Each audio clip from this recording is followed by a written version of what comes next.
আসসালামু আলাইকুম। আশা করি তোমরা সবাই ভালো আছো। আজকে আমি তোমাদের সামনে সংশোধিত র্যামিল নিয়ে এখানে হাজির হয়েছি। সংশোধিত র্যামিল হলো আমাদের লেনদেন অন্তর্ভুক্ত করার সময় আমাদের কিন্তু ভুল হতে পারে, সেই ভুলটা সংশোধন করে এবং সেই সংশোধন নিয়ে আমাদের পুনরায় এই র্যামিলটি তৈরি করা। অর্থাৎ আমরা তবে বোর্ড পরীক্ষায় স্বাভাবিকভাবে সংশোধিত ছাড়াই কিন্তু র্যামিলটি বেশি আসে। তবে এইবার যারা এইচএসসি পরীক্ষা দিয়েছো, এবার কিন্তু এই সংশোধিত র্যামিল কিন্তু হয়তো অনেকগুলো বোর্ডে চলে এসেছে, বিশেষ করে ঢাকা বোর্ডে। তাই আজকে আমরা সংশোধন সহ এখানে র্যামিলটি দেখানোর চেষ্টা করব। তোমরা দেখতে পাচ্ছ এখানে 3টি লেনদেনের সংশোধন দেয়া আছে। 1, 2-এর কিন্তু বিকল্প ছিল। তোমরা যদি আমার আগের ভিডিওটা একটু কষ্ট করে দেখো, এর 2-এর কিন্তু সংশোধনীটা বা সমাধানটা এইটার বিকল্প আরেকটি ছিল। আমরা এটা গ্রহণ করেই এই র্যামিলটি সমাধান করব। এবং ক্রমিক 3, এখন এই 3টি কেন ডেবিট হলো বা কেন ক্রেডিট হলো সেটা আগের ভিডিও দেখলে ব্যাখ্যা সহকারে তোমরা জানতে পারবে। আমি শুধুমাত্র এখানে সমাধানটি দেখাবো। তাহলে প্রথম লেনদেন 10% বিনিয়োগ 20,000 টাকা। বিনিয়োগের সাথে কিন্তু কোনো কাজ নেই, তার মানে বিনিয়োগ সম্পদ এবং সম্পদ হিসেবে ডেবিট দিকে যাবে।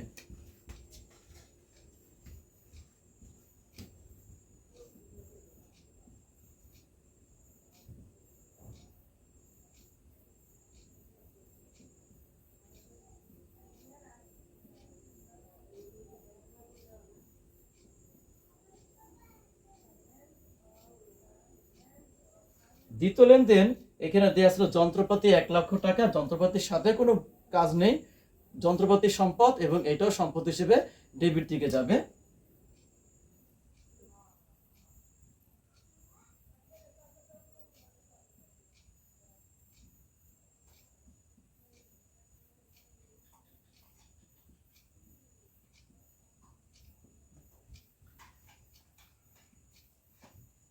এবার ক্রমিক 3 এখানে ক্রয় দেওয়া ছিল 97,000 টাকা, কিন্তু ক্রয়ের সাথে কিন্তু আমার কাজ আছে, অর্থাৎ যোগ বিয়োগ যাই থাকুক আমাকে ক্রয়ের সাথে করতে হবে।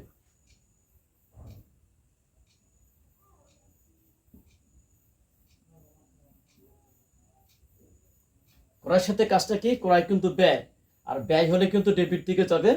তুমি সমাধানটা খেয়াল করো, সংশোধনী এইটা কিন্তু ক্রয় ডেবিট দিকে আছে। তার মানে যেহেতু এটাও ডেবিট দিকে যাবে আর সমাধানও ডেবিট দিকে আছে, তার মানে আমাকে যোগ করতে হবে।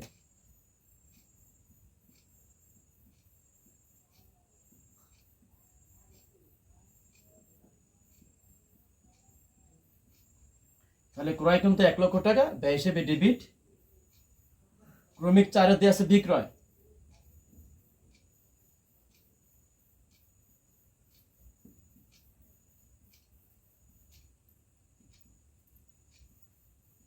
বিক্রয় কিন্তু 1,25,000 টাকা দেওয়া ছিল।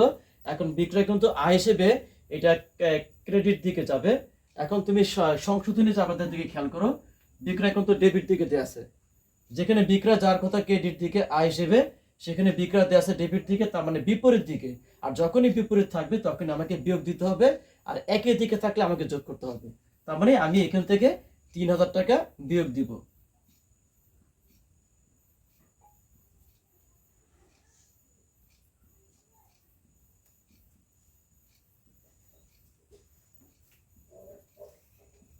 তার মানে বিক্রয় এখানে আয় হিসেবে ক্রেডিট দিকে যাবে 1,22,000 টাকা। এরপরে প্রাপ্য হিসাব ও প্রদেয় হিসাব।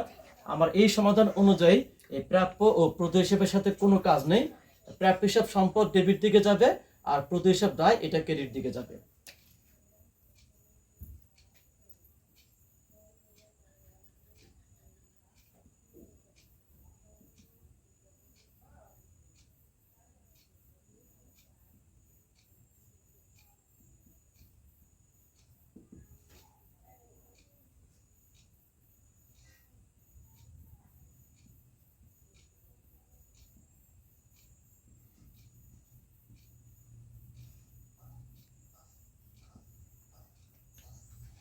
এরপরে ভাড়া ও উপভাড়া। আমার ভাড়া এবং উপভাড়া এটার সাথেও কোনো কাজ নেই, তাহলে ভাড়া যাবে ডেবিট দিকে ব্যয় হিসেবে, আর উপভাড়া যাবে ক্রেডিট দিকে আয় হিসেবে।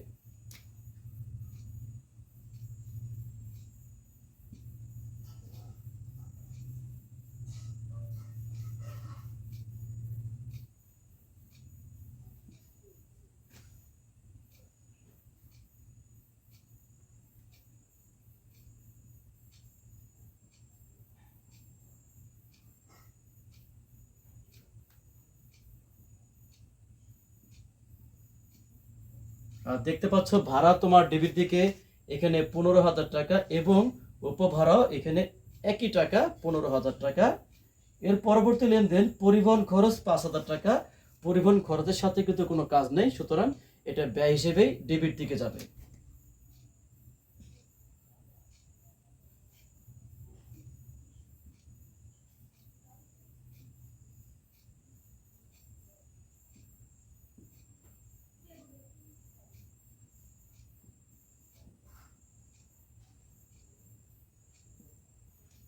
শিক্ষার্থীরা এর পরবর্তী লেনদেন কমিশন ব্যয় ও কমিশন আয়। কমিশন ব্যয় এটার সাথে কোনো কাজ নেই, 2,000 টাকা এটা তোমার ডেবিট দিকে যাবে। এখন কমিশন আয় ছিল 1,000 টাকা, কমিশন আয়টা কিন্তু ক্রেডিট দিকে যাবে। এখন দেখতে পাচ্ছ এখানে কমিশন আয় আবার ডেবিট দিকে আছে 1,000 টাকা, তার মানে কমিশন আয় ক্রেডিট দিকে যাবে 1,000 টাকা র্যামিলে দেওয়া ছিল, আবার কমিশন আয়টা ডেবিট দিকে আছে, তার মানে বিপরীত দিকে থাকলে বিয়োগ দিতে হবে। এখন 1,000 টাকা থেকে যদি আমরা 1,000 টাকা বিয়োগ দিই তাহলে ব্যালেন্সটা কিন্তু শূন্য আসে, তার মানে কমিশন ব্যয় ডেবিট দিকে আমি 2,000 টাকা দেখাবো, কিন্তু কমিশন আয়ের ব্যালেন্সটা এখন শূন্য হওয়ার কারণে কমিশন আয়ের টাকা আমি এই র্যামিলে অন্তর্ভুক্ত করতে পারবো না।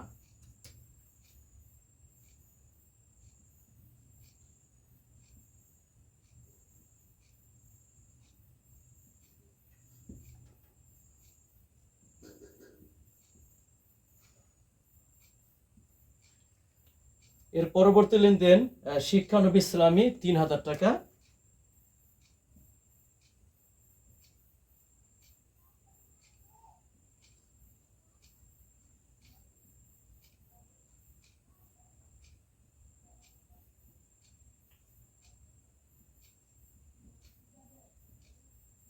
দেখতে পাচ্ছ শিক্ষানবী ইসলামী কিন্তু এটি আয়, এটা আয় হিসেবে ক্রেডিট দিকে যাবে। এটা না দেখানোর কারণ আমার কিন্তু এখানে কাজ দেওয়া আছে। প্রথমে শিক্ষানবী ইসলামী ডেবিট, আবার শিক্ষানবী ইসলামী আয় হিসেবে ক্রেডিট দিকে যাবে, আর এখানে ডেবিট দিকে দেওয়া আছে 2,000 টাকা, তার মানে বিয়োগ দিতে হবে 3,000 মাইনাস এখানে 2,000। আবার এখানে খেয়াল করো শিক্ষানবী ইসলামী ক্রেডিট দিকে 1,000 টাকা দেওয়া আছে, তার মানে একই দিকে ক্রেডিট দিকে দেওয়া আছে, তাহলে এখানে 1,000 টাকা যোগ করতে হবে। বুঝবো কি করে যোগ বিয়োগ করতে হবে? লেনদেন ডেবিট দিকে যাবে, সেই লেনদেনের টাকা ক্রেডিট দিকে থাকলে বিয়োগ দিবা, আর লেনদেন ডেবিট দিকে যাবে, সংশোধনী জাবেদা যদি ডেবিট দিকে থাকে তাহলে আমাকে যোগ করতে হবে। যেহেতু শিক্ষানবী সালামি ক্রেডিট দিকে যাবে, এই টাকাটা বিপরীত দিক মানে ডেবিট দিকে দেয়া আছে, তার মানে বিয়োগ, আর এইটা কিন্তু ক্রেডিট দিকে দেয়া আছে, তার মানে আমাকে যোগ করতে হবে। 3 থেকে 2 বিয়োগ দিলে এখানে থাকে 1,000 টাকা, আবার 1,000 টাকা যোগ করলে এখানে ব্যালেন্স থাকে 2,000 টাকা, সুতরাং আয় হিসেবে 2,000 টাকা ক্রেডিট দিকে যাবে।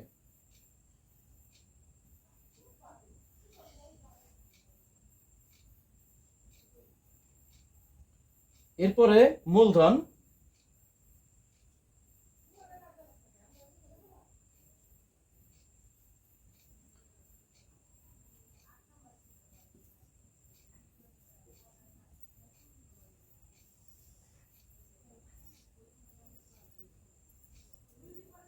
মূলধন কিন্তু আমার 1 লক্ষ টাকা, এটা দায় হিসেবে দুঃখিত মালিকানা সত্ত্ব হিসেবে ক্রেডিট দিকে যাবে। এখন শিক্ষার্থীরা আমার কিন্তু র্যামিলটি কিন্তু মিলবে না, কারণ এখানে এই যে দ্বিতীয় যে সংশোধনী জাবেদা দেখো অনিশ্চিত হিসাব, এখানে ক্রেডিট দিকে 6,000 টাকা দেওয়া আছে, তার মানে আমি যদি এখন যোগ বিয়োগ করি আমার ক্রেডিট দিকে এই যে অনিশ্চিত হিসাব 6,000 টাকা কিন্তু চলে আসবে। আর আমরা তাহলে এই সমাধানটি এখানে করছি। 20,000 টাকা ডেবিট দিকে টাকা আগে যোগ করি, 20,000 যোগ 1 লক্ষ 1 লক্ষ 2 লক্ষ টাকা যোগ 20 এবং 15 35,000 টাকা যোগ 20 5 এবং 2 7,000 টাকা, 2,62,000 টাকা। ডেবিট দিকে আমার যোগফল 2,62,000 টাকা এসেছে। এবার ক্রেডিট দিকে 1,22,000 টাকা যোগ 15,30,000 টাকা যোগ 1,02,000 টাকা, 2,54,000 টাকা।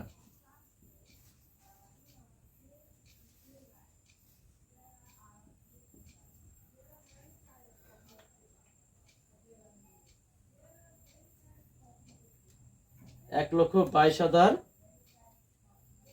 যোগ 15,000 যোগ 15,000 যোগ 2,000 যোগ 1 লক্ষ, 2,54,000 টাকা।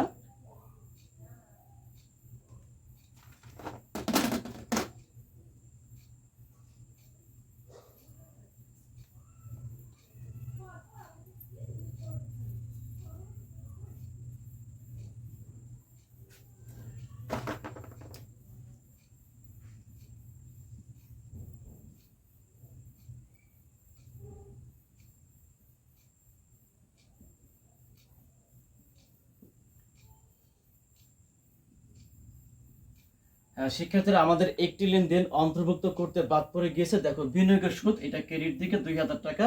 তার মানে আমার ক্রেডিট দিকের যোগফল এখন 2,56,000 টাকা। এখন 2,56,000 টাকার সাথে যদি অনিশ্চিত আমরা 6,000 টাকা যোগ করি, তাহলে আমাদের টোটাল এখানে অ্যামাউন্টটা কিন্তু 2,62,000 টাকায় কিন্তু চলে আসছে। আশা করি তোমরা অঙ্কটি বুঝতে পেরেছো। তার মানে আমার ক্রেডিট দিকে এখন দেখাতে হবে অনিশ্চিত হিসাব, ওই যে 6,000 টাকা দেখালেই আমার কিন্তু টোটাল অঙ্ক এখন দুই দিকে যোগফলটা মিলে যাবে।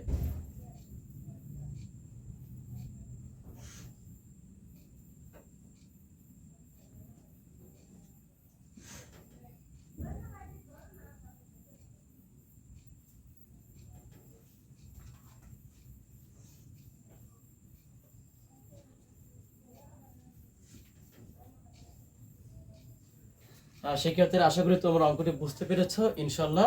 আমি আগামী তো এই সংশোধনী সহ র্যামিল সমাধানের এখানে চেষ্টা করব। শিক্ষার্থীরা, আজকে তোমাদের সামনে এ পর্যন্তই। তোমাদের সকলের সুস্বাস্থ্য কামনা করছি। সবাই ভালো থাকো।